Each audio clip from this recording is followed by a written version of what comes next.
Hello, every pony. I'm Fauna Joy. And strap in, folks, this is gonna be a long one. Magic. We know a lot about equestrian magic and how it works in Equestria, but what about equestrian magic in the human world? This is a common question among the fandom and was even the main focus of the third film, Friendship Games. This question's been the subject of many a discussion among the pony analyst community. Some blame plot holes and plot convenience, especially when reviewing the events of Rainbow Rocks. After all, it's rather convenient that their magic just happens to come to the surface through music, just as a magical threat surfaces that's based solely upon music. When Friendship Games rolls around, the writers start to flesh out the rules of human magic, specifying events that trigger the pony features and result in surges of magic. Cue the most recent film, Legend of Everfree. The main seven have more or less figured out their basic magic, just in time for it to develop even further, bringing new mysteries into what was otherwise a done deal. However, unlike Rainbow Rocks, these new developments seem to be much more fleshed out. But I'm getting ahead of myself. From what I can tell, there's a general consensus on how fans view the Equestria Girls films. They're full of plot holes and coincidences, yes, but still very good nonetheless. However, I personally don't believe there are as many flaws as others believe there are. I look at the four films together and I see a cohesive whole, especially when it's viewed alongside the main show. Let's look at the films in sequence. Just give me a moment to put my reviewer hat on. There. Don't be fooled though, I'm gonna keep these as short as I possibly can. And where best to start then? At the beginning. Equestria Girls. Humans have no magic of their own. Celestia knows this and punishes her cruel-hearted student, Sunset Shimmer, by sending her to their world in the hopes that being without magic would soften her heart and bring her back to Celestia for the right reasons. Sunset learns of Twilight's coronation in Equestria and her connection to the elements of harmony. This event itself is the subject of no little debate. Just how Sunset knew what was happening in Equestria raised many questions. Personally, I wouldn't be surprised if Sunset was using the portal to keep current on events in Equestria since her banishment. After all, we aren't actually told exactly how long the portal stays open every 30 moons, just that by the time Twilight has to go through, she only has a couple days before it closes. Sunset could have had plenty of time to find out about the current events in her old home before her nighttime theft. Speaking of which, Sunset steals Twilight's element but loses it on her way through the portal. The majority of the rest of the film is Twilight and Sunset fighting for popularity in the school. Whoever wins gets the crown. Nothing magical happens during this time. Twilight spends the film making friends with the human counterparts of her pony friends. By the end of the film, she's just as close with the humans as she is with the ponies. They help her gain the popularity she needs with the rest of the school, and she wins the crowns. Sunset lures the main six out of the school by kidnapping Spike. Here now is the all too short climactic battle. Sunset Shimmer gets her hands on the crown, dons it, and changes form. With her newfound power, she hypnotizes every human student she sees, threatening to take them to Equestria as her army to overthrow Celestia. Being the only ones not under the spell, Twilight and the other five stand together against her. In response, Sunset blasts them. But it doesn't go as she expects. The girls are suddenly filled with magic, and Twilight makes the connection that because the element is hers and not Sunset's, there is no way Sunset could use it against the six united together. They use the magic of the elements to purge Sunset of the dark magic possessing her, then extend the hand of friendship. Twilight returns home. The end. This story is a not too subtle rehash of the two-part pilot, sometimes taking scenes directly from the episodes and humanizing them. My name's Twilight. I'm Fluttershy. Sorry, what was that? It's Fluttershy. It sounds like you're saying Fluttershy, but how can that... Oh my goodness! Who's this sweet little guy? That's Spike, my, dog. That got me thinking, what if the parallels don't stop with the first film? I'll explain what I mean after we take a look at Rainbow Rocks. Three girls are vocalizing while sitting in a diner. Around them, everyone is arguing endlessly. A greenish bluish mist surrounds them all, then is absorbed into the red gems around the girls' necks. The three of them lament being stranded in the human world, having been banished there an unknown amount of time prior. Their commiserating is interrupted by the battle from the end of the last film. As an aside, this sequence proves that the battle against Sunset Shimmer was far too short. Look at how long this takes when viewed from the outside. Sunset's burst of magic,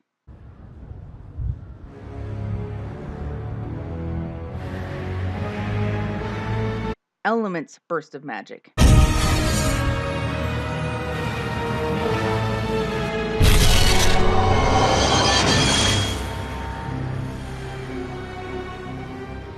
How long did all that take? And I'm being generous with that timestamp. Ugh. Moving on. Back at the school, everyone's preparing for a musical showcase. Sunset Shimmer is trying to earn the forgiveness of the rest of the students, but it's not going so well. The Human Five practice for the showcase in a new band they've formed called the Rain Booms. This reveals that they do still possess magic. As they play music, the pony ears, tails, and wings come to the surface. Interested in the potential source of the magic they witnessed, the three girls from before enter the school masquerading as students. During lunch, they use their music to turn the students against one another, encouraging them to turn the friendly musical showcase into a competitive battle of the bands. The main six, however, aren't affected. Oh, they're that kind of off! Their first thought is to warn the principal and vice principal, but it turns out the girls have already used their magic on the two. The main six can only now think to turn to Twilight, but they're not sure how since the portal's closed. Then Sunset pulls a number on us by revealing she had some magic of her own even before she stole Twilight's crown. Though it's rather minor since it's just a magical diary that she can use to send messages to a sister diary that Pony Celestia possesses. The sister diary, conveniently enough, was sent to Twilight among a large shipment of other books from Princess Celestia. Twilight realizes that the three girls are a legendary trio of creatures called the Sirens. Wait. Sweet Celestia, these are brilliant! For those who aren't versed in Greek mythology, let me explain. The equestrian sirens shown in Twilight's flashback are modeled off of a Greek creature called the hippocampus. Hippocampi were regarded in many ancient pantheons as the steeds of the ocean god, like Poseidon. Their design throughout all cultures they appear in is the front end of a horse and the hind end of a fish. They are literally merponies. Add to that the Greek legend of the sirens. Though the Greek story has sirens being bound to land and not the sea, they're popularly misassociated as sea creatures, often mermaids. Considering that the antagonists of Rainbow Rocks are sirens, it makes perfect sense considering the common misconception to pair them with the hippocampus of legend. Well played, writers, well played! Now, where was I? Oh, right, Magic Diary. Thanks to Pinkie Pie rambles, Twilight figures out a way to harness the magic of the diary to reopen the portal at will and travels through with Spike. The main six become the main seven and they formulate a plan. Use their magic like last time during the party for the bands. There's just one problem. All right, girls, let's do this. Friendship is magic!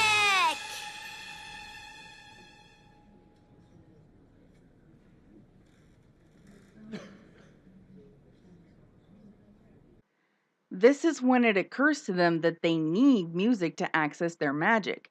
So Twilight sets to writing a musical counterspell. There's just one more problem. She has no idea what to do, and she won't admit it because she knows how much everyone's relying on her.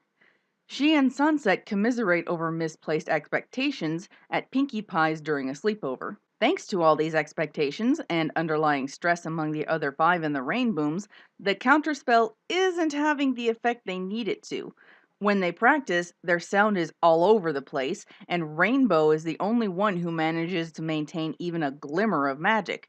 The spell still isn't ready in time for the start of the Battle of the Bands, so the girls have to play their regular songs and work their way up through the ranks to stay on stage while Twilight tries to finish it. As the rain booms rise through the ranks, the tension in the band rises with it. The five are arguing over petty things that really shouldn't matter in the long run, and it's driving a wedge between them. It gets bad enough that after some goading from Trixie, Rainbow starts showboating on stage so much that she nearly manifests her pony magic. Sunset panics, tackles Rainbow in an effort to keep the magic a secret, and drives the wedge even further into the group. By that night, the Sirens have manipulated the situation so that Trixie and her band are jealous enough to trap the main seven beneath the stage the final show is supposed to take place on. The girls are pushed to their breaking point. Petty squabbles turn into full blown fights while Twilight sits in the corner still stressing over the counterspell. Sunset stands by, watching everything, unsure of how to help, when a mist starts to form just as the Sirens take the stage. Sunset manages to break the girls out of it, but it's too late. The Sirens have absorbed their equestrian magic, bringing them to the height of their power. With newfound strength, the girls rally together, escape the basement with the help of Spike and Vinyl Scratch, and get set to fight back. With more than a little help from Vinyl's awesome sauce car.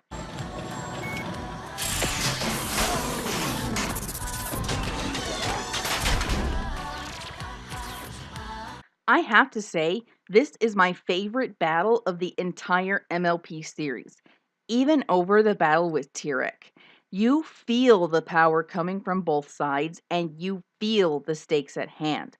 Don't get me wrong, the battle with Tyrek had both stakes and power, but Twilight and Tyrek were both so overpowered by the time they clashed that you just didn't feel any of the hits that landed. Even when Twilight drives Tyrek into the ground with a freaking mountain, there's no real sense of impact. And the battle is so isolated that you don't get any sense of the impact it might be having on the inhabitants around it.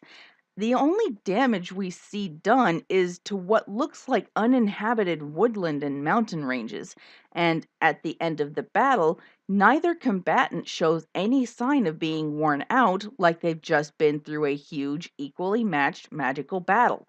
It just never felt like anything actually happened.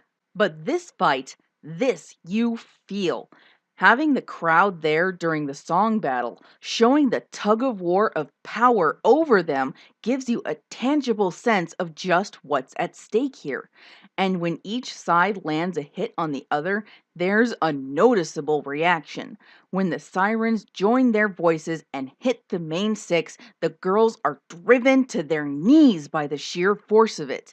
And in return, when each girl hits with their magic, the spectral Sirens feel it. You can tell that both sides have been through an ordeal by the time the Sirens are defeated by the spectral alicorn. The main seven are standing, yes, but only because the magical surge rejuvenated them. After the defeated Sirens run off, we see Sunset settling in with the Human Five as a new member of the band.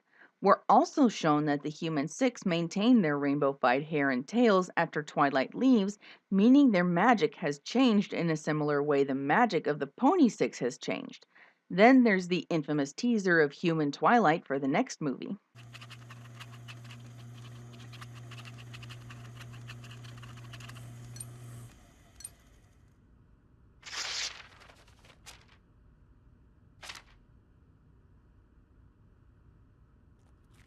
No doubt about it, Spike.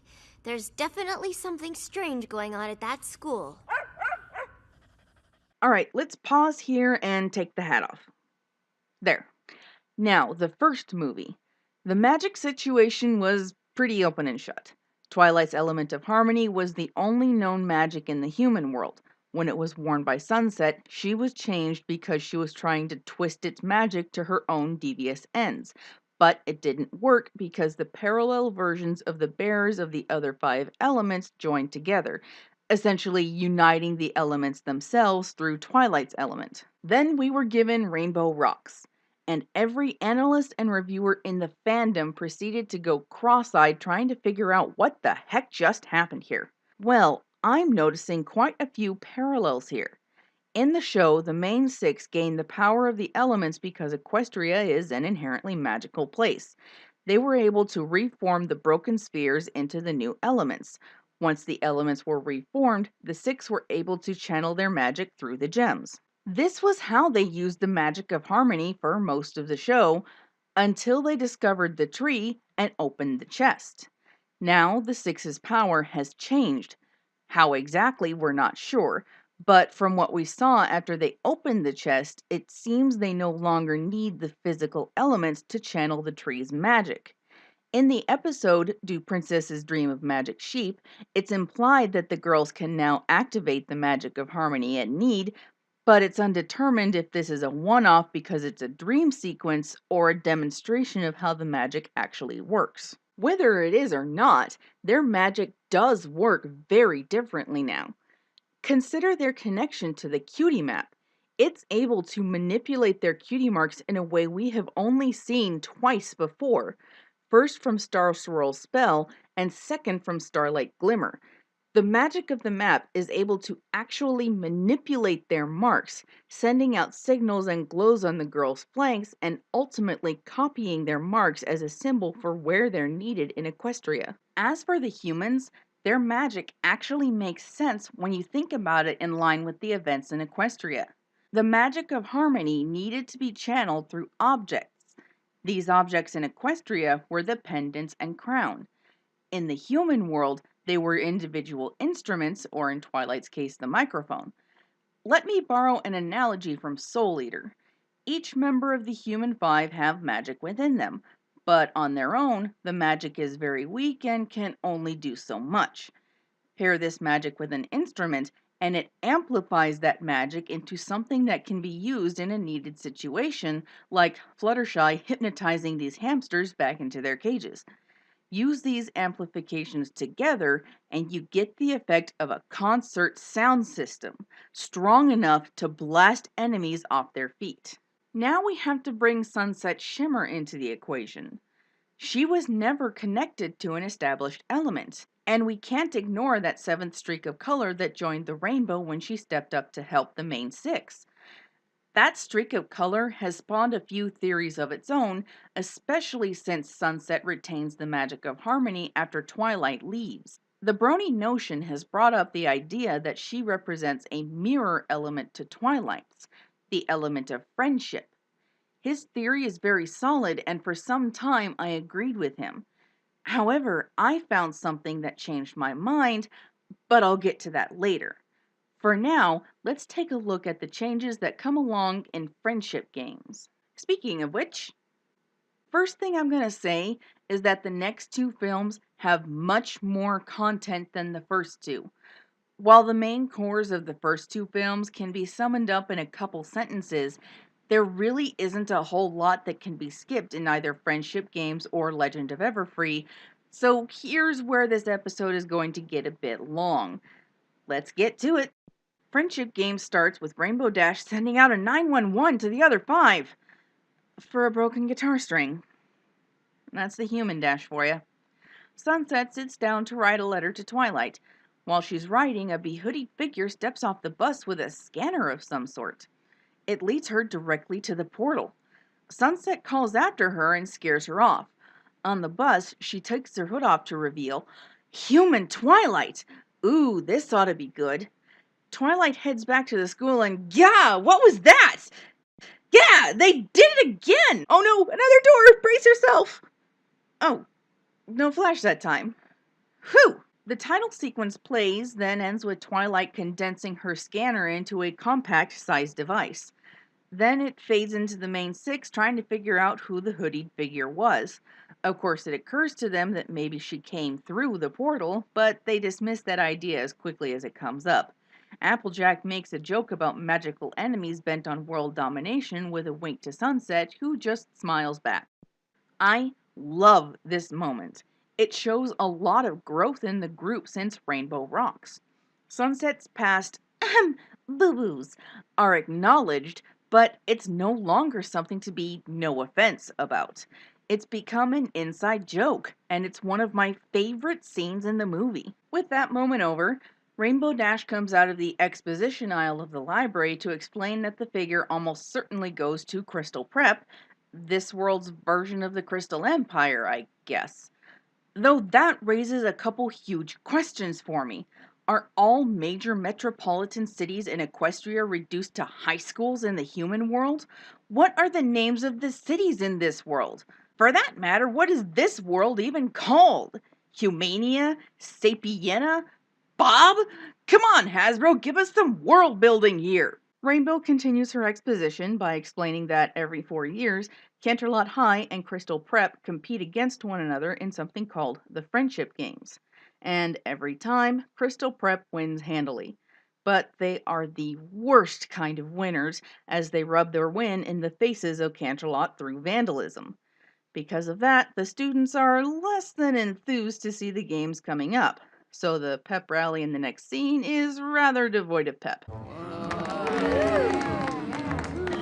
Rainbow has a plan to change that, though, with an upbeat marching band rally cry.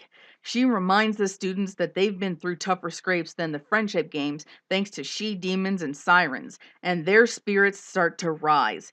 Vinyl Scratch adds to the song with her portable board, and here we see that same little spark of magic that they used to take us through the opening credits, paired this time with a 7-color rainbow motif.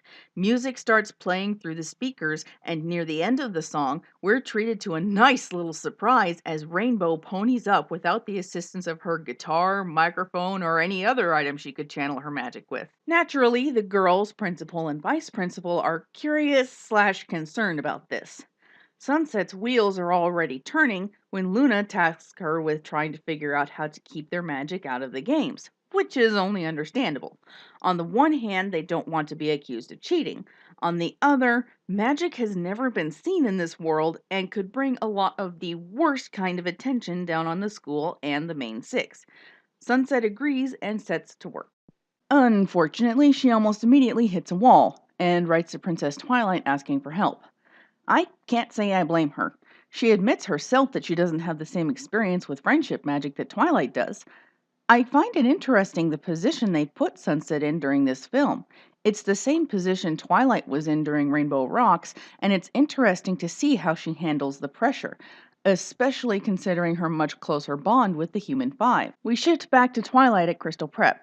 She exposits that she made this scanner in order to gather information about the readings magic generates on her equipment so she can submit it along with a request to enter an independent study at a place called Everton.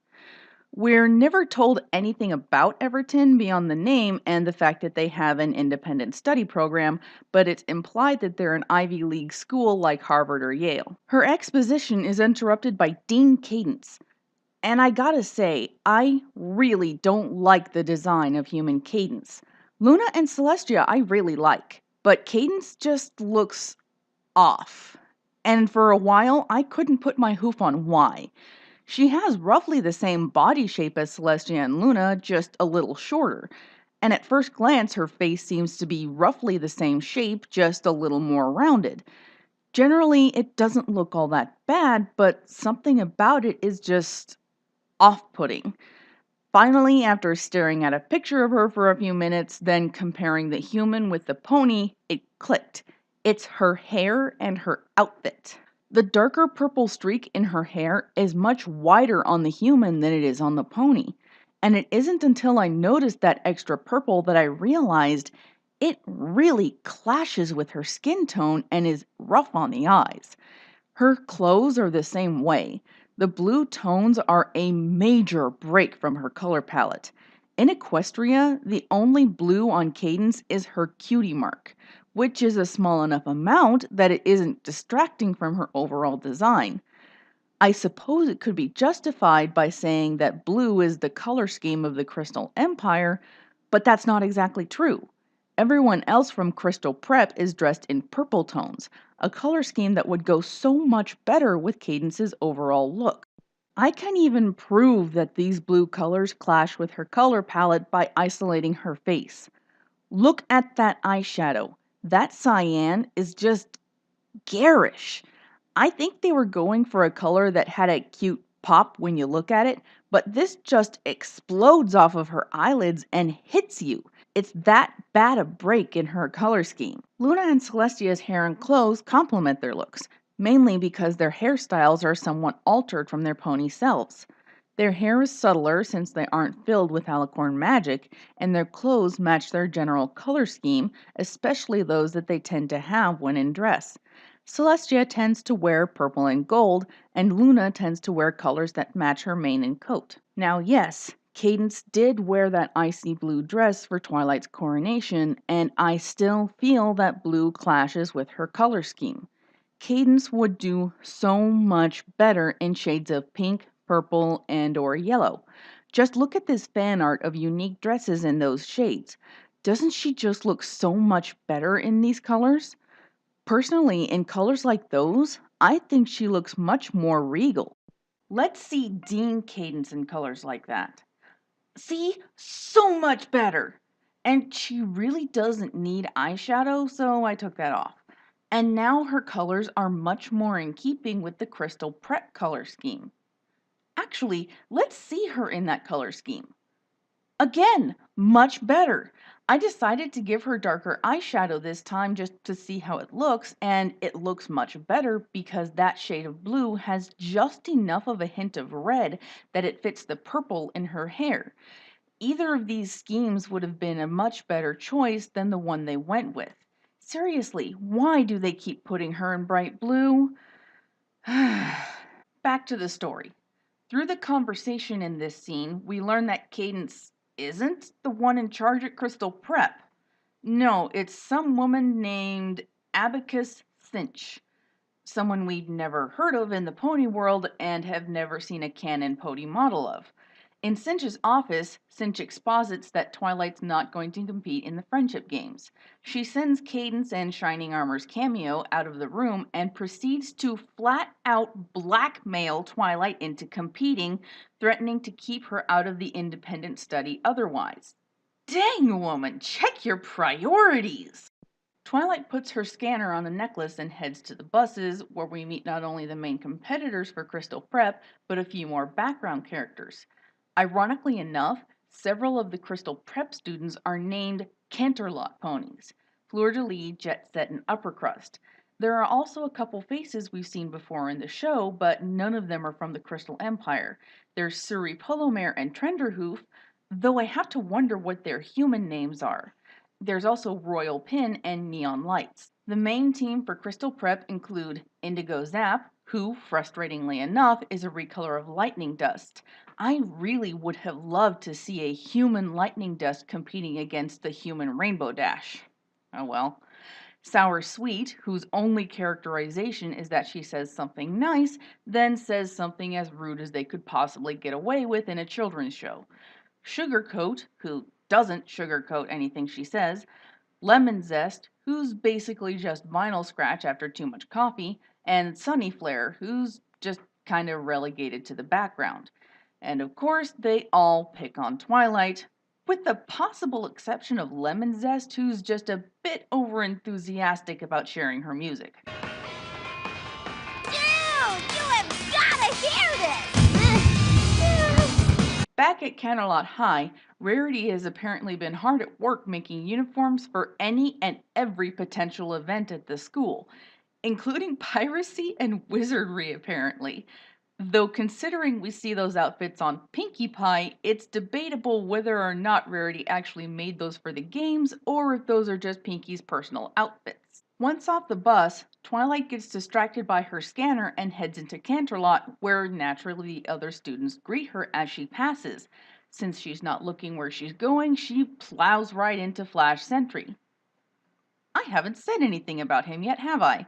Well, as everyone loves to point out, there's not much to say. He's had very little screen time across all 4 films, though he does manage to help Twilight out in the first film when Sunset tries to frame her for wrecking the gym. He also has my favorite moment in the first film after asking Twilight to the dance. No, no, no, no, no, no, no, no, no, no, no, no, no, no, I can't. The portal. That'll be too late. One no would have been fine. In the second film, he's just sort of there, under the siren's spell like the rest of the students. It makes sense since he's not magical like the main six, though he does make Twilight cry in his bespelled state. Bad Flash, no guitar! In this film, he's still somewhat in the background, but he is actively trying to reach out to Twilight and get to know her. Being in the background is no fault to his overall character, it's just an unintended side effect of the story.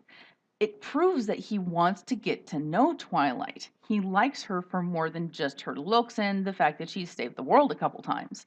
He's invested in her as a person, and really, it endears me to him. Flash makes a more substantial appearance in the fourth film. Sort of. I'm gonna get a bit ahead of things here, but only for a moment, so bear with me.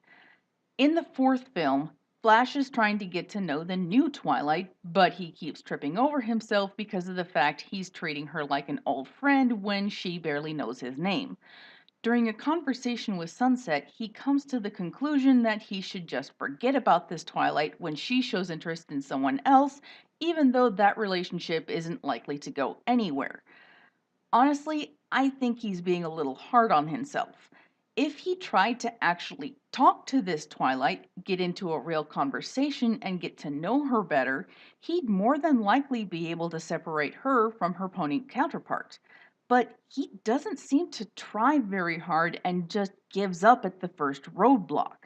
I understand that the MLP community doesn't like Flash very much because he likes Twilight. But that's no reason not to develop his character. He stayed basically the same as he was in the first film. The meet cute who says nice things and can be awkward at times. That's about it. I keep hoping they'll give us more, but it seems like that's not going to happen. Even so, I'd like to take a moment to beg Hasbro to look past all the waifu stealer comments and other complaints like that and really give Flash a chance. Give him a full conversation with Twilight instead of a glancing awkward meet cute over and over and over. Give him a character. With that done, let's get back to friendship games. Back in the music room, Rarity's still going through her costumes. Applejack warns her about wearing herself out, but Rarity exclaims that doing things for her friends fills her full of energy, then promptly ponies up. Twilight arrives outside the room with her scanner, which opens and pulls the magic out of Rarity. How? How did she make this thing? She says it's designed to scan for and contain anomalies, but she never says how. She doesn't even know it's magic. She just thinks they're rogue EM frequencies. This little device is the one big problem with this movie. All we see of this thing's creation is Twilight tinkering with her old scanner and putting everything in the compact case. But it's never explained how it's made to contain anything. There isn't even some fancy sci-fi talk to try and explain it, which really confuses me. Back in Rainbow Rocks, they faded into Twilight's side talking to the other five about how the portal worked to draw magic from the cell diary to allow constant travel between worlds. Why not put a line or two in about the scanner? The MLP writers as a whole usually aren't afraid to do things like that in spite of their target audience being young children, so I'm really confused as to why they didn't do it this time. Twilight meets the main six and Celestia, by now utterly annoyed by everyone recognizing her, and Pinkie Pie, of course, works out that this is the human Twilight, not the pony Twilight. Later on, Sunset, now even more frustrated with trying to figure out how magic works, considers heading through the portal to speak to Pony Twilight face to face. Just as she touches the portal, human Twilight's scanner starts to suck some more magic in, pinning Sunset to the stone. Twilight manages to close the scanner, releasing the portal's hold on Sunset. Twilight flees, and Sunset finds that the portal is gone. I'm curious about a couple things in this scene. One, the magic that we see pulled into the scanner is colored such that it implies that the magic being drawn in is Sunset's, not the portal's. And the scanner was only activated when Sunset neared the portal. The only person we ever see trying to access the portal during the time the scanner is in play is Sunset. So, what if the scanner didn't pull out the portal's magic, but Sunset's? And since she was touching the portal at the time, what if it pulled out her ability to use the portal as well? However, there could be a reason other than Twilight's scanner that explains why the portal was cut off. And it leads to the second thing I'm curious about. The events of this film take place during the time travel loop in the two-parter episode Cutie Remark. What if the portal was cut off because of the multiple alternate realities where the main six hadn't been formed? Touching the statue wouldn't have mattered before or after Twilight used the scanner because the events in Equestria cut the portal off. But what would have happened to Sunset if she had stepped through the portal? Which alternate reality would she have ended up in? And would she still be the Sunset we know now, or the Sunset from that reality? Would her disappearing into the alternate equestrian realities change the reality in the human world? There are so many questions, it boggles the mind. You know, something tells me I've given the fanfic writers material to play with. Fine with me. Onward! To a really sorry excuse for a party. The two schools are at each other's throats, and there's no help from the no portal tension among the main six.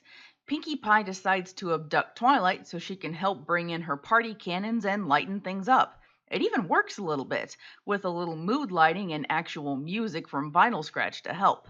And since it's Pinkie Pie, she ponies up, activating Twilight's scanner, which promptly sucks her magic out. I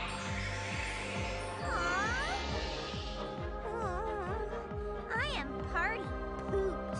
This scene also offers support for the theory that the scanner actually did pull the magic out of the portal instead of Sunset, as the scanner is suddenly giving off magical sparks that open holes to Equestria, more specifically, the Everfree Forest. Hey, it wouldn't be scary if it opened up to the Crystal Empire, now would it? Cinch brings the party to a literal screeching halt and gives a speech reminiscent of the Hunger Games. May the odds be ever in your favor. The next day starts the games themselves, starting with an academic decathlon. This is handled pretty quickly in a montage, showing Canterlot High holding their own against Crystal Prep for most of the events. It culminates in a math equation with Sunset facing Twilight. It ends with Cinch declaring Twilight the winner. Though I have to question that call. We only see Cinch checking their work. In all the other events, both schools were judging. Shouldn't either Celestia or Luna be up there too? I demand a recount! The main six, of course, are the team moving on for Canterlot, while the only Shadow Bolts with speaking parts are the ones to move on for Crystal Prep. Twilight and Fluttershy share a moment after the decathlon, with Fluttershy cheering Twilight up with a bunny. Ooh! And then, pony time! This is the first time Twilight's actually seen one of the girls pony up, so naturally she's too stunned to close her scanner. Spike chases a jackalope through some of the portals that open up and gets caught in the stream of magic. When Twilight manages to close the scanner, suddenly Spike the dog can talk just like Spike the dragon. Freaked out, Twilight flees. Now, what I really like about this Spike is that he has lines of thinking that you'd expect from an animal. Pointy rabbit, glowing thing, nice girl. It helps differentiate this Spike from the Spike we already know.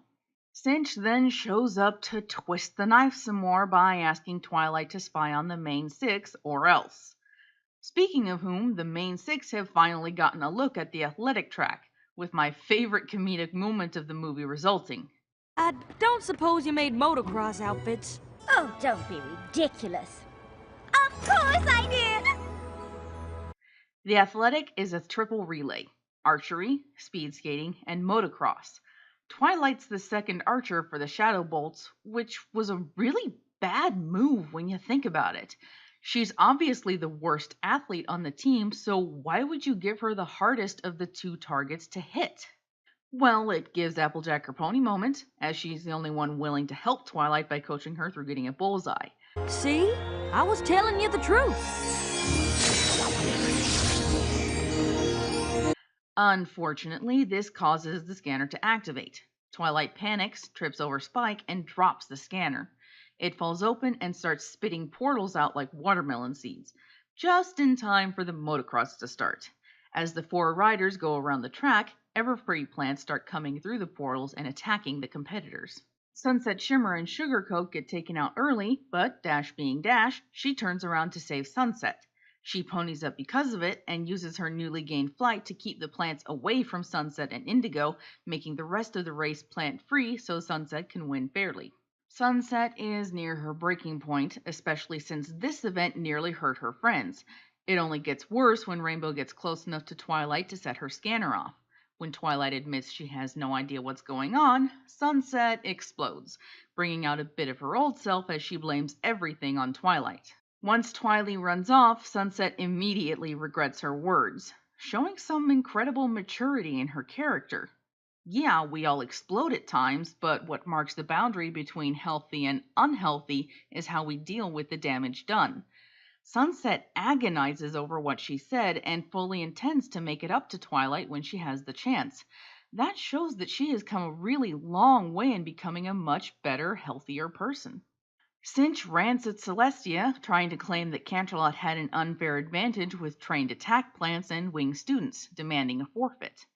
Celestia does some pretty good manipulation here and suggests a draw instead. Cinch, being the egotistical maniac that she is, can't stand a draw. Crystal Prep is better than Canterlot High, and that is that, no matter what bizarreness goes on. Later that day, the final event is Capture the Flag. The main six from both sides are up. Canterlot's six are sick and tired of everything, while Cinch has decided to return perceived cheating with actual cheating. She and the Shadowbolt 5 pressure Twilight into releasing the magic she's stolen through one of the best songs in the movie, and one of the better villain songs I've heard in a while, though it gives into the great sin of using phonetics as lyrics that nearly every song in this movie does. But in this song, the phonetics work. They add to the tension and really make you feel the pressure that Twilight's under. Twilight gives in, steps forward, and opens the scanner. The ball of magic immediately envelops her, much like the shadows did when Princess Luna transformed into Nightmare Moon. She's transformed into a dark and twisted human alicorn hybrid. The fandom has taken to calling this look Midnight Sparkle, and I really like the name. As far as I can tell, it originated with the Brony notion. At least that's where I first heard the name as soon as the movie came out. The name fits the fact that this isn't Twilight anymore. It's like comparing Luna and Nightmare Moon. They're essentially the same body, but they're filled with a dark, terrifying magic that has twisted them beyond recognition. Midnight starts blasting open portals to Equestria, the only glimpse of the pony world we get in this film. She blasts a huge hole in the ground that nearly swallows several people, including a few of the main six. Don't let go!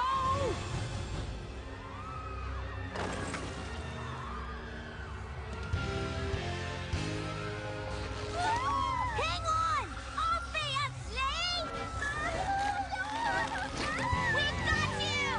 Sunset tries to talk to Midnight and convince her that what she's doing is wrong, but Midnight's so corrupted by her magic and thirst for knowledge that she doesn't care whether or not she's destroying a non-magical world. She just wants to get to the world that is magical. The scanner starts lighting up again, pointing to the other main five, and Sunset has a light bulb moment as she realizes what she needs. She tells Midnight that she has been in the exact same place, and that Midnight won't win because she'll be alone. She lists off the elements the other five represent, taking their magic willingly this time.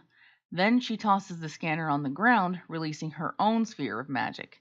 Now, Sunset's transformed much in the same way Midnight has, but with one big difference. She did so willingly. Because of that, her form is brighter, and she keeps her sense of who she is. Sunset seals the rips that Midnight opened, and the two clash in almost the exact same way Nightmare Moon and Celestia did when Nightmare was first banished. Coincidence? The universe is rarely so lazy. They seem evenly matched, but even twisted by dark magic, Midnight can't resist the ultimate power that is puppy dog eyes. This gives Sunset the edge she needs to overpower Midnight, enveloping her in magic again the same way Celestia did with Nightmare Moon. But instead of being sent to the moon, Twilight's come to her senses, giving her the chance to surrender the dark magic and take the better path. The magic leaves both of them, and Twilight apologizes for what happened. Cinch, single-minded as ever, tries to make Celestia forfeit, but instead finds everyone from her school threatening to tell the truth of her cheating. She threatens to go public with the magic, but everyone points out that doing so will absolutely ruin the reputation she was trying to protect. This brings Cinch to her boiling point. However, exploding and causing an even bigger scene just wouldn't befit someone of her standing, so she straightens herself out and walks away. Twilight decides after everything that's happened that she should transfer to Canterlot, something that everyone is more than happy to hear. Sunset boils down the new pony-ups as happening when the girls are showing their truest selves. She's not far off, really. The movie closes on the main seven having a picnic by the destroyed statue as Pony Twilight comes racing through the portal exclaiming that she'd only just gotten their message thanks to a time travel loop, which was the second weirdest thing to ever happen to her. Now, back to the magic. Friendship Games focuses entirely on the magic the main six carry in the human world. Sunset comes to the eventual conclusion that the magic comes out when they each show the truest versions of themselves. Like I said, she's not far off. Each character's magic manifested when they embodied the element they represent. Rainbow Dash when she was showing loyalty to the school during the rally and her friend during the race. Rarity when she was being overly generous with her costumes. Pinkie Pie when she livened up the party to bring joy to others. Fluttershy when she showed kindness to someone who, logically, she should be mad at, and Applejack when she was honest with a competitor. Each of these are somewhat extreme circumstances in their own way, much like the circumstances the Pony Six were always in when they had to use their physical elements. But the Pony Six have given up their physical elements, and the battle against Tyrek was a preview to what we might expect the next time they need the magic of harmony. That's all fine and good, but why is the magic in the human world changing? I think it's changing because of Princess Twilight.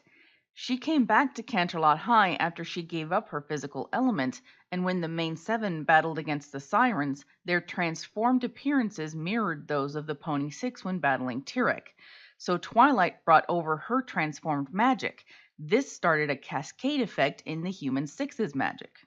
The magic within them started to grow more powerful, no longer needing to be channeled.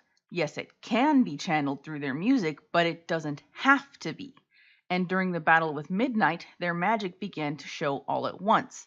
This is reminiscent of them joining together to fight off Demon Sunset and the Sirens.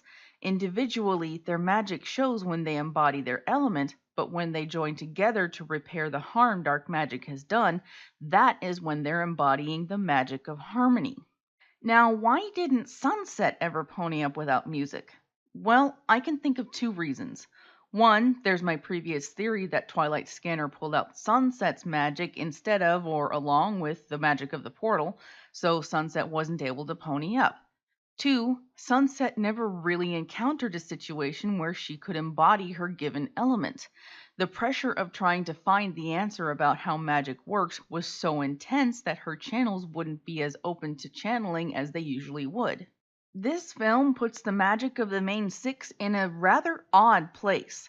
In nearly every other instance, the main six are able to unite their magic just by being together and joining in a common cause. This isn't the case here. They may still have some magic within them, but even when that activates, it doesn't do anything other than make them pony up. The magic has to be contained and concentrated before it does any good. Much like in the cutie map, they have to rely on someone else to do what's needed. That someone else being Sunset. Without the addition of Sunset's magic, the magic of the other six is nigh on useless. And now we have the most recent film, Legend of Everfree. I am very glad I waited to do this episode until this film came out because sweet Celestia does this film have my head spinning with theories. Where to start? Well, at the beginning, of course. We start with Twilight being woken up by her friends, telling her she overslept and the bus for camp leaves in 10 minutes. They help her pack, but as she grabs clothes to get ready, a familiar shape appears in the mirror.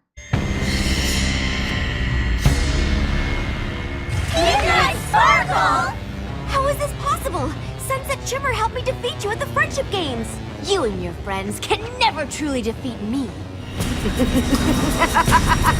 And can I just say, I am so happy that Hasbro adopted the name Midnight Sparkle for Twilight's evil form. It really shows how closely they pay attention to their fan base and how much they care about what their fans care about.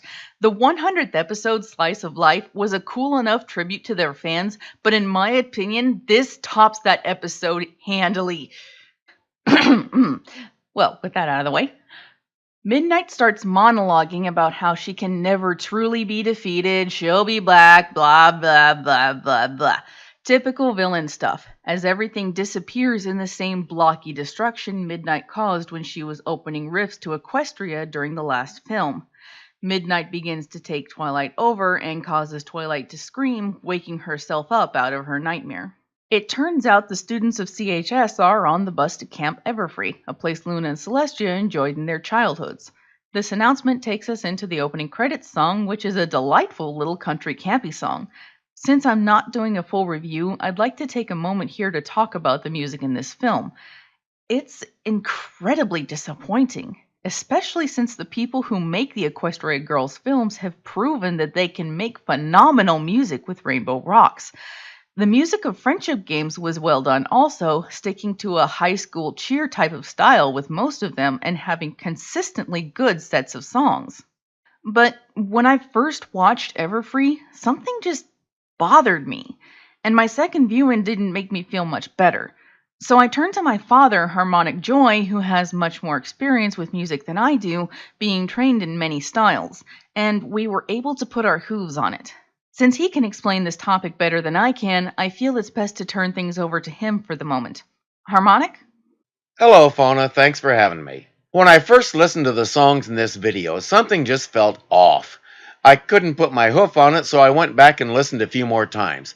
At the same time, I listened again to the songs from Rainbow Rocks because they pretty well set the standard that this video has to try and reach. Sorry to say, they didn't quite make it. The opening song in Rainbow Rocks is just that, rock.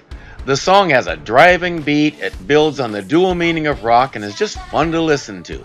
The lyrics give us some background about the Equestria Girls, where they've been and where they are now, especially musically, and sets the tone for the rest of the story. Legend of Everfree, the opening song of this video, really doesn't do any of that. The lyrics are generic and they don't tell us anything about what this legend is or how they're likely to be part of it. But more important is the music.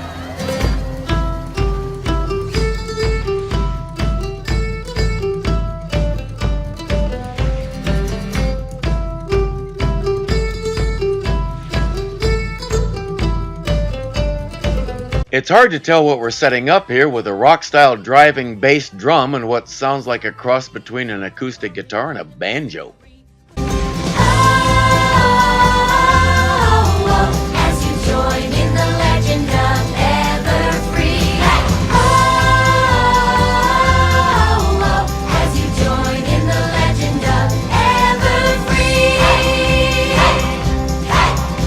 Now it sounds like a basic musical film intro song with all the flash and strong orchestral sound, flowing lyrics, and the whole cast singing along.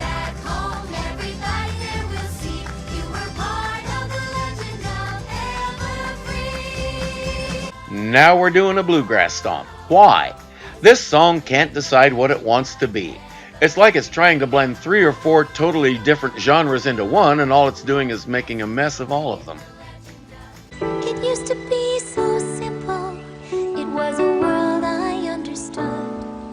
I didn't know what I didn't know, and life seemed pretty good. The next song is The Midnight and Me, in which Twilight wants to hide the fact that her evil alter ego is trying to take over.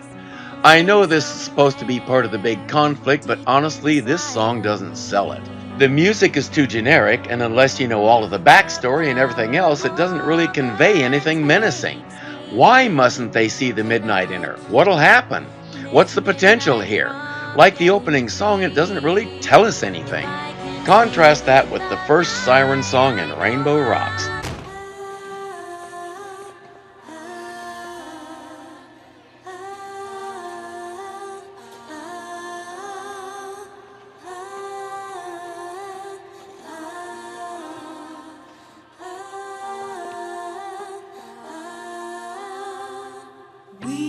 heard you want to get together.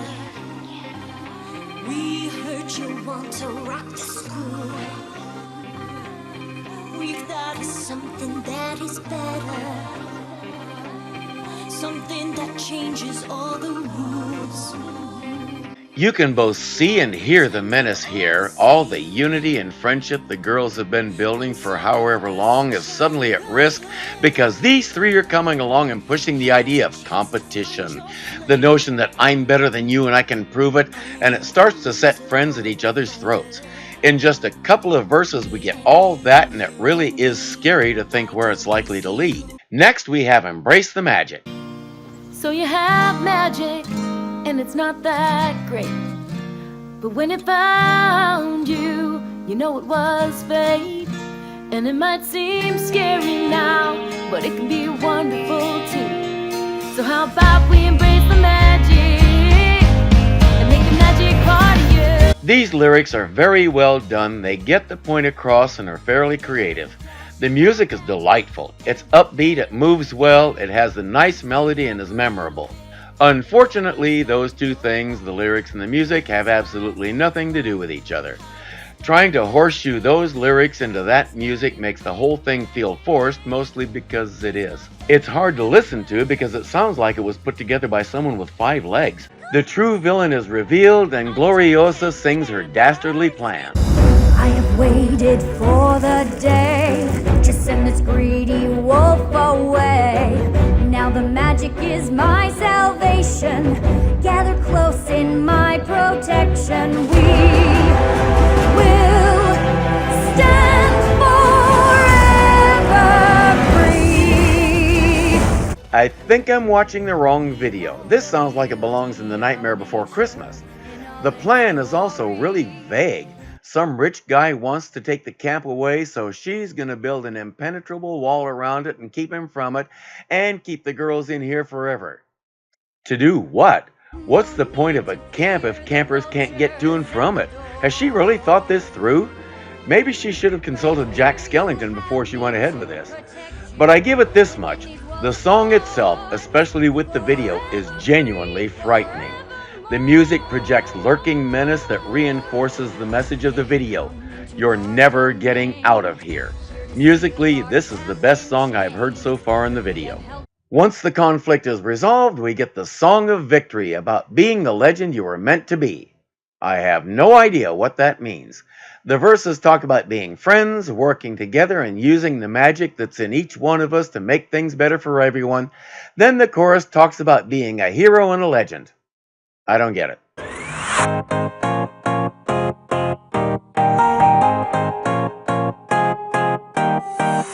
I used to think that stories were just that, set in stone, concrete as a fact. It didn't dawn on me that But I really like this song. The beat is infectious. My hoof starts tapping, my tail starts swinging, and the next thing I know I'm smiling because this is a very happy song. It's exactly what a song of victory should be in an Equestria Girls video. Joyous, full of friendship and cooperation between the instruments, everyone having a good time and making sure everyone else is having a good time.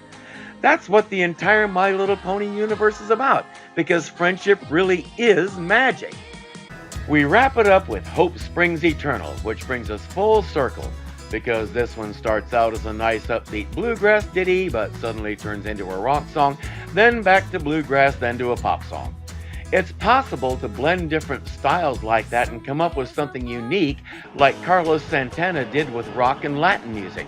But you don't do it by playing a few bars of one style and then switching to another for a few bars. That doesn't say I'm combining genres, it says I have no idea what I'm doing. All in all, the music is disappointing, coming as it does after Rainbow Rocks, a film based entirely around music. Daniel Ingram wrote the music for both videos, but Legend of Everfree had different lyricists. I'm afraid that may have been a mistake. Back to you, Fauna. Thanks, Harmonic. Like he said, the music for Everfree for the most part was just awkward. None of the feelings that were meant to be conveyed were ever actually communicated by the songs, with the exception of Gaia Everfree's. I did a little research on these films, and it turns out that the studio that handles the Equestria Girls films began production on Legend of Everfree before Friendship Games was actually finished. Perhaps that was their mistake. With their attention divided on the two projects, the newer of the two suffered. I understand fully what they were trying to go for with the music in Everfree. They may not have hit the mark in blending bluegrass and rock, but with a little more work they could have succeeded. As for Sunset's first solo, I really didn't enjoy it and was one of the primary reasons I called Harmonic in for a consult. While I personally didn't like some of the lyrics, it may be because of the way they were smushed in with the music. Given better music, this song could have been so much more. And then, of course, there's Midnight in Me. This song is a lament in every sense of the word. Twilight is lamenting the fact that she has magic, that she dare not use that magic, and the evil she feels lurking within her. Harmonic made the comparison to Nightmare Before Christmas with Gloriosa's song, and I'd like to do that again with this one.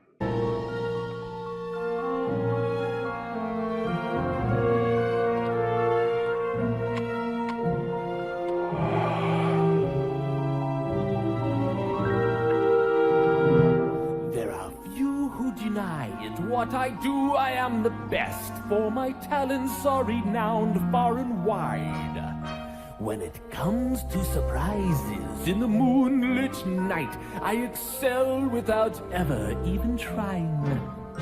This song is Jack's lament.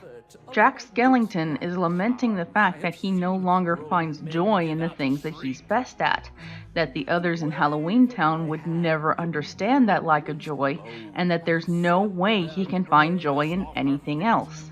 This song draws you in with its slow, melancholy strings, the gentle, pulsing beat, and brief pauses as Jack sings. You feel how upset he is about what's happening to him, and you're right there with him. The whole point of music in these kinds of films is to help you feel what the characters are feeling. Take, for example, the episode Hearthwarming Tale, specifically the song Luna's Future. I see a cold wind blowing through. I see days neither fun nor free. I see a future caused by you. This song is chilling in every sense of the word. You feel the cold, terrifying future with no hope for equanimity. Where Jack's lament is slow and sad, this song is quick and frightening.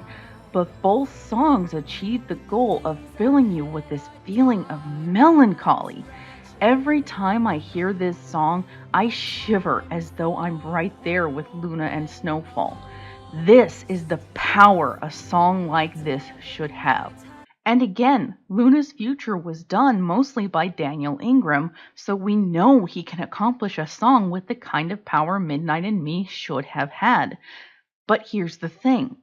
Midnight in Me tries to do far too much, far too quickly.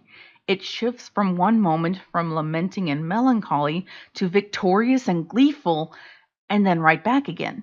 It's emotional whiplash, and it just doesn't work. In the same amount of time as Luna's Future, we're given nothing we aren't already given by the rest of the movie. Honestly, I feel the movie as a whole would have been better without this song. Okay, back to the film.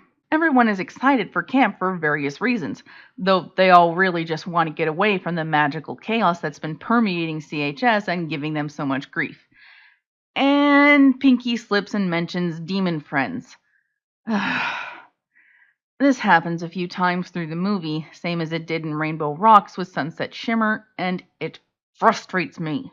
After seeing the moment of growth I mentioned early on in Friendship Games, where the girls had learned to stop mentioning what had happened at the fall formal unless it was to give a friendly jab, I figured they would show that same amount of growth with Twilight.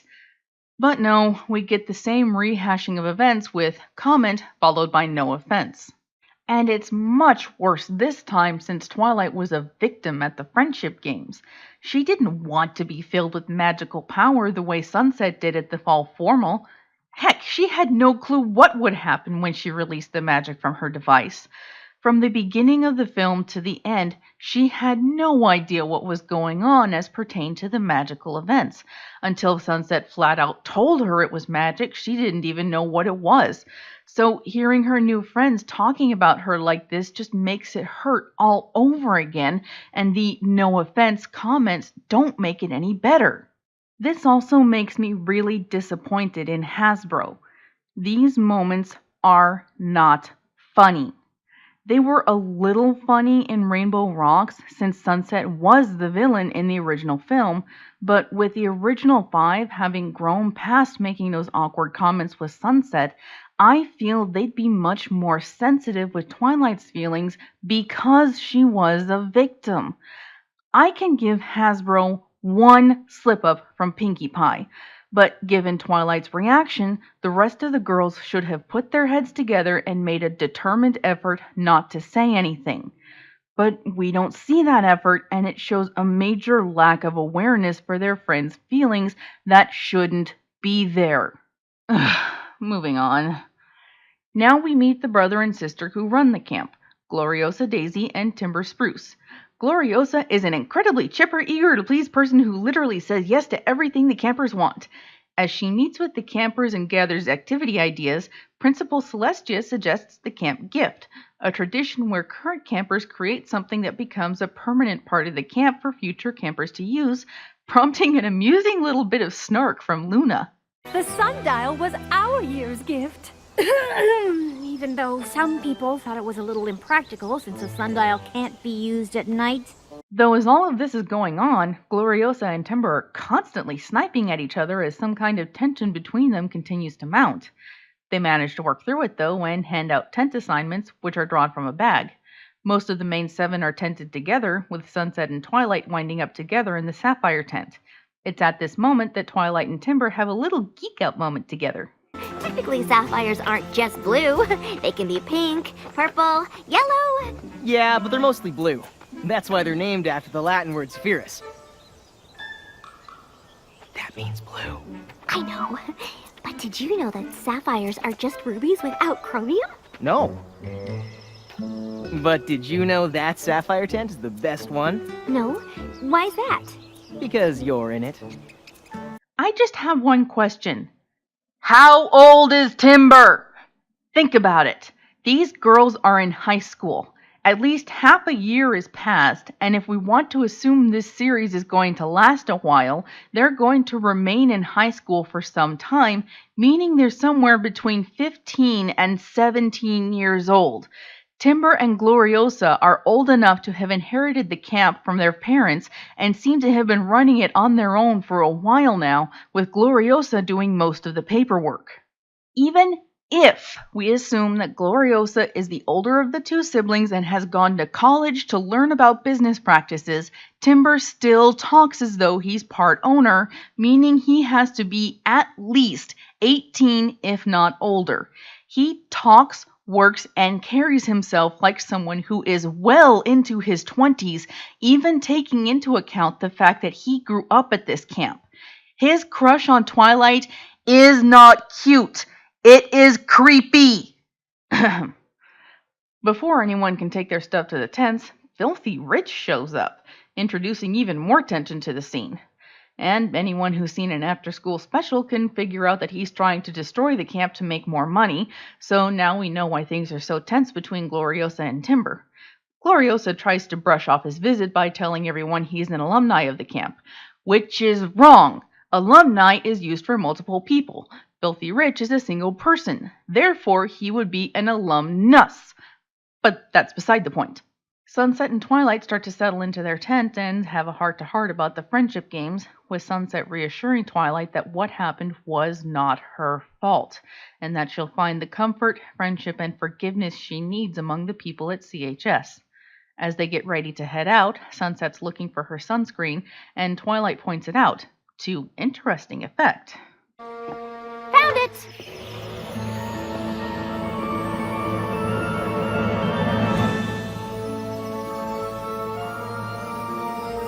Did you? How is this possible? I can't believe this. It's Amazing! And opposite reactions. Sunset's excited while Twilight is understandably freaked. Her first thought is that Midnight Sparkle is leaking through and having some influence on her, and that it could possibly get out of control and bring Midnight back. Sunset tries to console her, but Twilight just wants to keep it quiet, especially from their friends. This doesn't stop Sunset from trying to levitate it herself, however.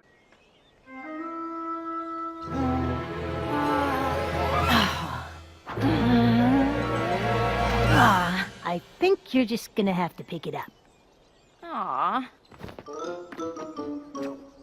On her way out of her tent, Sunset bumps into Gloriosa and hears her snap, "Don't act like that!" But when she asks, Gloriosa claims she didn't say anything. Twilight steps through a board on the dock and falls. When Luna says the dock should be closed, Applejack gets the idea to make a new dock as their camp gift. The rest of the camp agrees heartily and gets to work, inspiring my favorite line of the whole film from Pinkie Pie. It's going to be a lot of work, but we can do it! By the campfire that night, Timber decides to tell everyone a scary story about the origins of the camp. The story is about his great-grandparents who began to build a camp by the lakeside, but strange things were impeding their progress. During a storm one night, they saw a strange creature named Gaia Everfree, with wild tree root hair, jagged rock teeth, eyes like tar, and a shimmering diamond-like aura that left a trail of gem dust wherever she went. She called the humans trespassers and tried to oust them, but relented when they pled to her and allowed them to stay, saying she would return someday to reclaim the land as her own. The main seven are a little creeped out, and while Apple and Sunset are sure it's a fake story, the rest aren't so sure. They're convinced it could be an equestrian creature banished to this world like the sirens were. Personally, I don't think it's likely that's the origin of the magic, but I'll get to that later. The next morning, Twilight's dreaming of midnight again and startles Sunset awake, revealing she was levitating her side of the room in her sleep. Sunset wants to talk about it, but Twilight continues to avoid the situation. Sunset later suggests learning how to control her magic, but Twilight insists she can't, just as a boat crashes into the dock, convincing Twilight her magic is causing more problems. She walks away just before others spot a trail of gem dust in the water. Later, Applejack and Rarity are at the rock wall, Rarity climbing while AJ spots her. Sunset tries to talk to Twilight again, but is interrupted by a loud rumbling and what feels like an earthquake, followed by another trail of gem dust. Rarity slips and asks AJ to let her down. AJ tugs a little on the rope, but instead pulls Rarity up several feet as her hands glow orange. Rarity safely makes it to the ground, though, but refuses AJ's help, shoving her several feet into the lake with a diamond-shaped shield. Twilight is afraid that her magic is now infecting her friends, and starts worrying even more. Suddenly, Fluttershy screams from the kitchen, and Sunset and Twilight run in to find cookie dough everywhere. Pinkie Pie explains that she was tossing sprinkles about when suddenly one handful glowed pink and exploded. She then proceeds to demonstrate.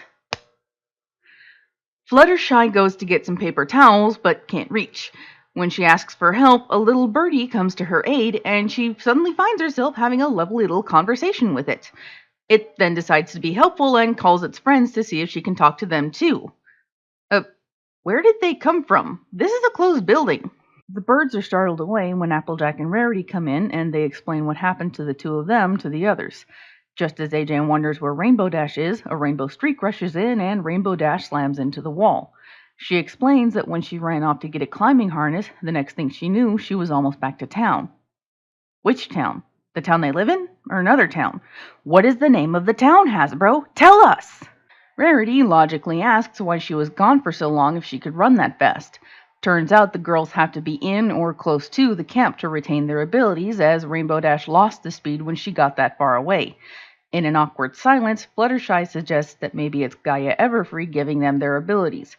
Gloriosa shows up with towels and a new hat for AJ, but is interrupted when it turns out that Filthy Rich has showed up again. She brushes Sunset on her way out, and Sunset hears another scream when nobody else did. That night, Sunset is woken up by Twilight and Spike running off. She catches them in the woods, and Twilight tells her she's running to catch a cab back home. Sunset touches her arm as she reassures her, and suddenly sees visions of Twilight's thoughts that this has all been her fault. Again, Sunset is excited, but now Twilight tells Sunset why she's afraid. Twilight, you have to stop looking at this as a bad thing. Easy for you to say. Magic turned you into something beautiful. The last time I tried to use it, it turned me into a monster. I'm just so afraid it's gonna happen again. Sunset reminds Twilight of her own past and the fact that she's been exactly where Twilight is now, so Twilight can confide in her. They run into Timber gathering firewood for a bonfire the next day, and he leads them back to camp, some gem dust trickling from his pocket. Sunset is now convinced that the Gaia Everfree story is fake, and Timber is trying to make everyone believe the story is real for some reason. The next day, the girls are working on the dock, but are all on edge thanks to their new magic. AJ is barely using her strength, Rainbow is tiptoeing everywhere, and when Pinkie Pie throws a box of nails, everyone ducks for their lives, with the exception of Rarity, who knocks over Rainbow and Fluttershy with his shield. They all start talking about how they can't control their powers, and Sunset reveals hers, prompting the best scene of all 4 films. Mmm, fancy! Try me, try me!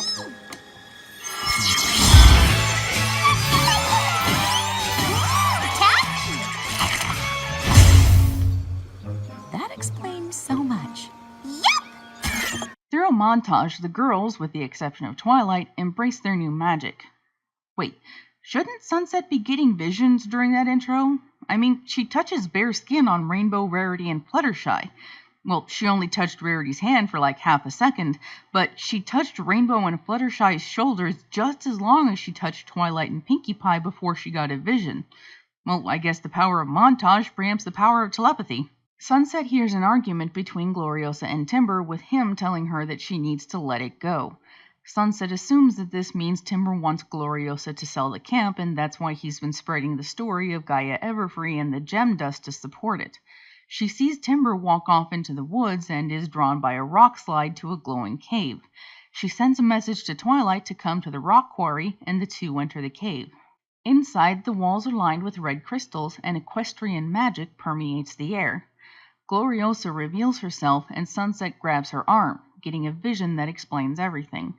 As everyone guessed, Filthy Rich is trying to take the camp. Led by a trail of gem dust, Gloriosa found the cave and was led to a pedestal with magical crystals on it. With some of the crystals in her hand, she found she was able to control plants. It turns out she was behind all of the strange things happening at camp, trying to make things great for the people there, but just making things worse for others somewhere else. And the argument with Timber was about the crystals, not the camp. Sunset and Twilight try and convince Gloriosa to give up the crystals, but instead she grabs for the last 2, and we have our villain transformation for the film.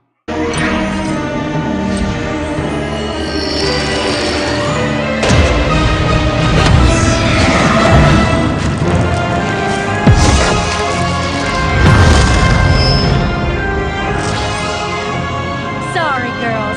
I know what I need to do. Back at the camp, Gloriosa begins to encase the entire area with a wall of thorns, Sleeping Beauty style, once more destroying the dock. She seals several of the campers in each of the buildings. The 5 girls who are there are conveniently free and able to pony up so they can try and get everyone to safety.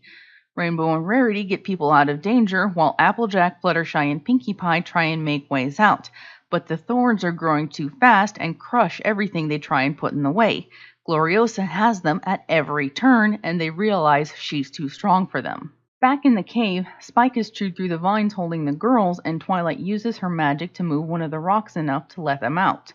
But there is a worrying detail. As she uses her magic, a bright spot begins to appear on her forehead, the same color as Midnight Sparkle's horn.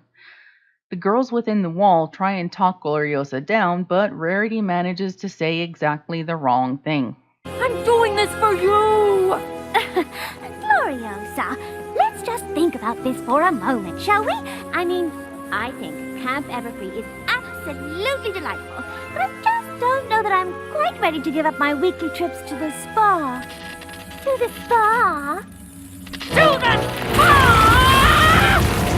Outside, Sunset and Twilight have reached the wall. Twilight is afraid to use her magic, but Sunset entreatingly tells her their friends are in there and ponies up.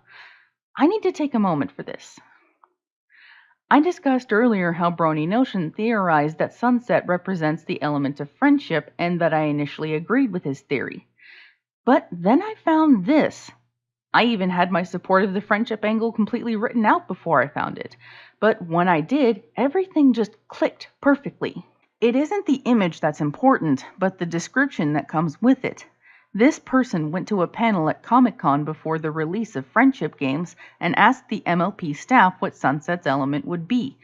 Megan McCarthy herself spoke up and gave her thoughts, saying she'd considered the subject a lot, and she thinks Sunset's element would be empathy.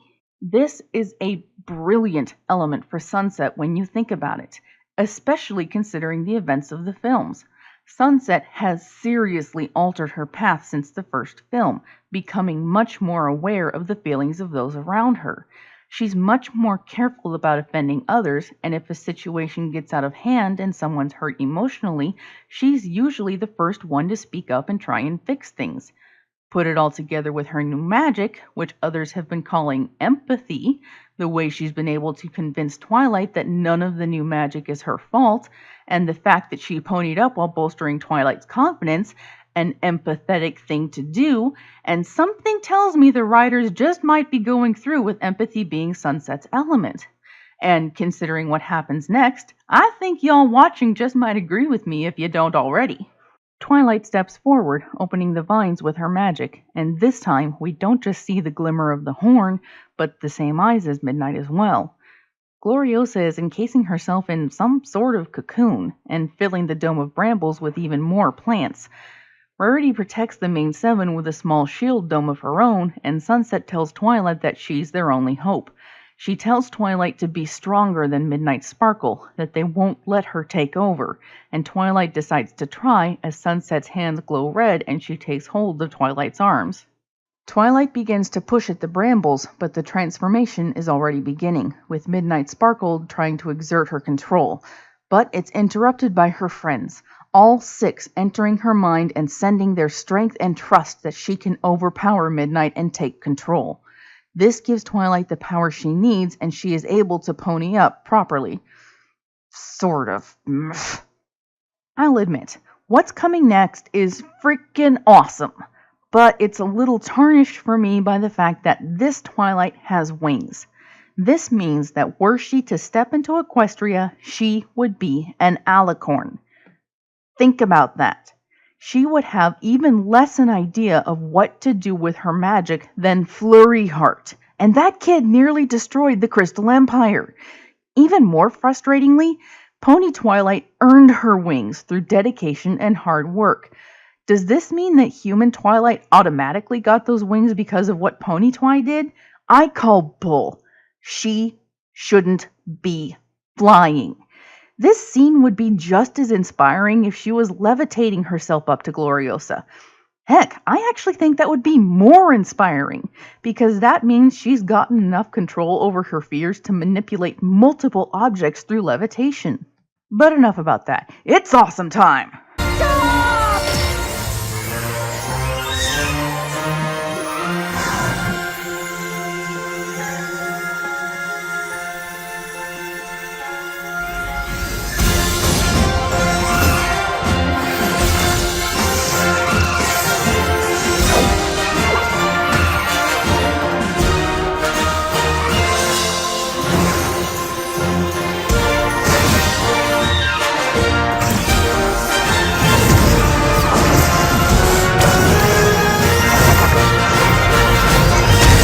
I seriously adore these new looks for the girls. It's really reminiscent of superhero groups like the Justice League or the Avengers.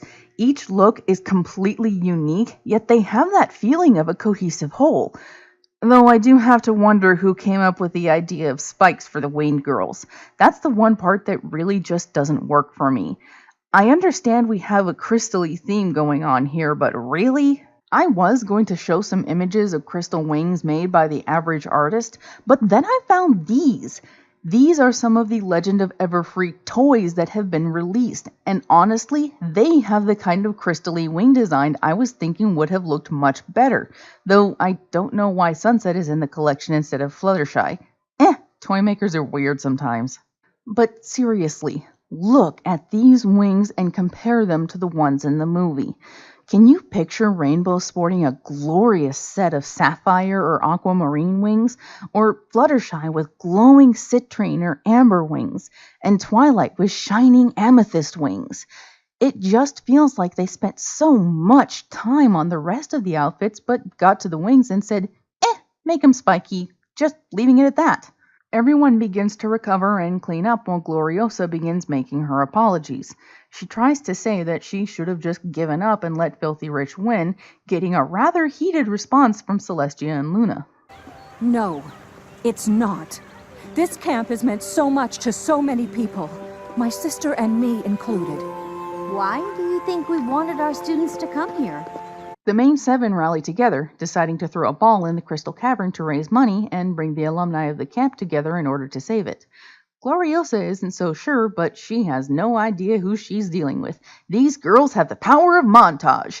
And at the end of the montage, the camp is saved, and once again we have a creepy bonding moment between Timber and Twilight. Sunset puts duh and duh together and says she thinks the crystals are the source of their new powers, and they all agree that they were meant to keep them.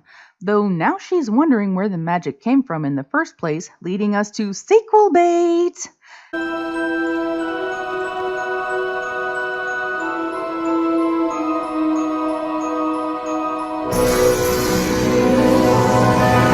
And after the credits, we see Pinkie Pie doesn't quite have a handle on her magic yet. 3rd time's the charm. Or is it 5th? I've lost track. All that matters is that the runway is finished. I think you mean the dock. Oh, tomato, tomato. Let's celebrate!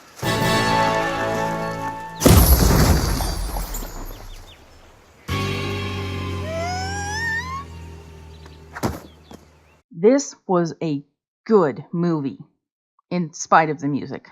The story was well written, in spite of the creepy love interest, and I get the feeling the next film is going to give us a few answers as to where these crystals came from. At least that's what's implied. After all that, it better. And that's the Equestria Girls movies. As a whole, I really like them. The first film stands really weakly on its own, and I can understand why it wasn't well received, especially by Faust herself. It is more than a little contrived to put everything in a high school setting, but there's nothing we can do about that now. Otherwise, they do really well with what they have. The in-world time between films doesn't feel too long or too short, and the behavior of the characters, especially regarding Sunset Shimmer, feels really well thought out and natural. Rainbow Rock still stands as my favorite of the set, but that's probably because I'm a huge music nerd. But now to the theories. I think my head is going to burst. I have so many ideas about those crystals. I'll admit, my first thought when I watched this for the first time was that these were shards of the elements of harmony. But then I really started thinking about that angle. Every time we see the elements, there are only 6. And when we see the origin points of the elements, the Tree of Harmony, again, it's only 6 elements. So where did these 7 crystals come from? Well, while I was mulling things over, I started thinking about the portal, and another theory of Brony notions that got my attention. This theory pertains to the origins of the Everfree Forest in Equestria. His theory was that the mirror portal was originally held in the castle of the 2 sisters, and that the forest is the result of a sort of bleeding effect of the 2 worlds. While my last video expresses my thoughts on that particular subject, the idea of a bleed effect got me thinking. What if there's more than one rift between the 2 worlds, and the mirror portal is just the most stable one, having been artificially created? After all, magically speaking, Equestria has been manhandled, or would it be stallion-handled, through the centuries, with multiple villainous characters seeking to either wrestle control away from the current rulers or flat-out destroy it. Each time, these villains were dealt with using powerful magic, something that surely had a lasting effect somewhere. But then I got to thinking. The cavern was covered with crystals, The pedestal itself seemed crystalline and was surrounded by crystalline structures. And then there's the final battle. When the main 7 get their new looks and their lights blast the dome, for a brief moment the dome turns to crystal. Rather familiar crystal. Almost like something out of the Crystal Empire, maybe? I would think it's something from the Everfree Forest, but consider this. When Twilight's device was creating portals during the Friendship Games, we saw the Everfree Forest through them. That leads me to think that Canterlot High is roughly in the same area as the Everfree, geologically speaking. And when portals like the one through the mirror and those that Midnight Sparkle created are opened, they're guided, sent to specific places. But rifts like the one I suspect exists in the Crystal Cave just open to the spot that directly corresponds with the spot in the other world. This rift allowed magic to bleed through from Equestria to the Crystal Cave, causing the pedestal and surrounding structures to grow, infused with magic, similar to the Tree of Harmony. In my last video, I talked about ley lines and nodes, and my theory that the Everfree is one huge node within Equestria. Well, I'd like to expand a little bit on that by looking at the Crystal Empire. The Crystal Empire, while still technically a part of Equestria, is actually somewhat separated from it geologically speaking, being well within the frozen north. Aside from that, it is contained within a magical bubble that keeps the uncontrollable weather at bay. Driving all of this is the Crystal Heart, a powerful artifact that was found within a mine not far from the Empire itself, according to the Journal of the Two Sisters. A crystal mine, which might have looked similar to the Crystal Cave Gloriosa found the crystals in. The Crystal Heart has canonically been explained as needing a constant supply of magic from the ponies who live in the Empire in order to keep the elements at bay. This makes it a small artificial node that powers the Empire. As for the rift I mentioned, I believe there are small rifts throughout Equestria that connect it to other worlds, and these rifts exist at places where incredibly strong villains throughout Equestria's history were defeated using incredibly powerful magic. These rifts wouldn't all open onto the same world. The connection would be completely random. However, depending on the severity of the rift, there would be the potential for a subtle bleed effect one way or the other. I believe one rift between Equestria and the human world exists in the Crystal Empire because not only was Sombra initially defeated by incredibly powerful magic, but at the same time the Crystal Empire was sealed away, also using incredibly powerful magic. Even though the Crystal Empire was sealed away for 1,000 years, the rift would have still remained, not being attached to the Empire itself. As time passed, this rift would have gotten a small taste of the same magic the Tree of Harmony was pulling in, influencing the growth of the crystals the 7 would have needed. But instead of growing 6 crystals, it grew 7. Why? Because of Sunset Shimmer. The Tree of Harmony would have had no need to create an equestrian element for her because she isn't one of Equestria's protectors. But she is one of the protectors of the human world, and as such would need one of those crystals along with the other 6. Think of the pedestal as an extension of the Tree of Harmony. The Stump of Harmony, if you will. Since the human 7 have little inherent magic of their own, they would need more than the rainbow lasers that the equestrian elements gave the Pony 6, so these crystals were imbued with a magic very similar to that of the ponies who bear the elements in Equestria, with the exception of Sunset. Sunset is given an entirely new magic of her own, one unique to this group because these girls aren't as mature as the Pony 6, as proven by Rainbow Dash acting counter to lessons her pony counterpart has learned, such as keeping one's ego in check and acting with humility. Sunset may be in high school in this world, but in the pony world, she's around the same age as the Pony 6, somewhere in their 20s. And that comment suddenly makes me wonder if there's some sort of time shift when crossing the portal threshold, but that's not the subject at Hoof. My point is this. Past boo-boos aside, Sunset has much more time and experience to draw upon than the others. Even though she squandered what she learned, she was still a student of Celestia's and would have those lessons to draw upon from her memory. Now that she's able to reach her empathetic side, with the help of her friends, those lessons are coming to the forefront and influencing who she is now. All of this would have been a part of her greater destiny, just as being the bearers of the elements was a part of the destinies of the Pony Six and the Royal Sisters. Because of this destiny, the seventh crystal, the crystal of empathy, was created along with the other crystals which mirror the equestrian elements. Where the girls' instruments served as a channel for their magical abilities, these crystals serve as a focus for them. Think of them as the girls' unicorn horns. With their horns, unicorns channel and focus their magical abilities. With just a channel, the magic within the girls is amplified, yes, but not very refined. But now that this magic is focused, they can do so much more. If the channel is the amplifier for their magic, the focus is the soundboard for it, tuning and refining their power, filtering out the noise and leaving just the right kind of power that they need. I look forward to seeing what happens with these crystals and the powers that come with them in the next film, and hope that I'm at least a little close with my theories. Like I said, this was a long one, but something as complicated as magic in the human world needed a long look. I think I'll do something short next. Until then, I'm Faunajoy, flying off.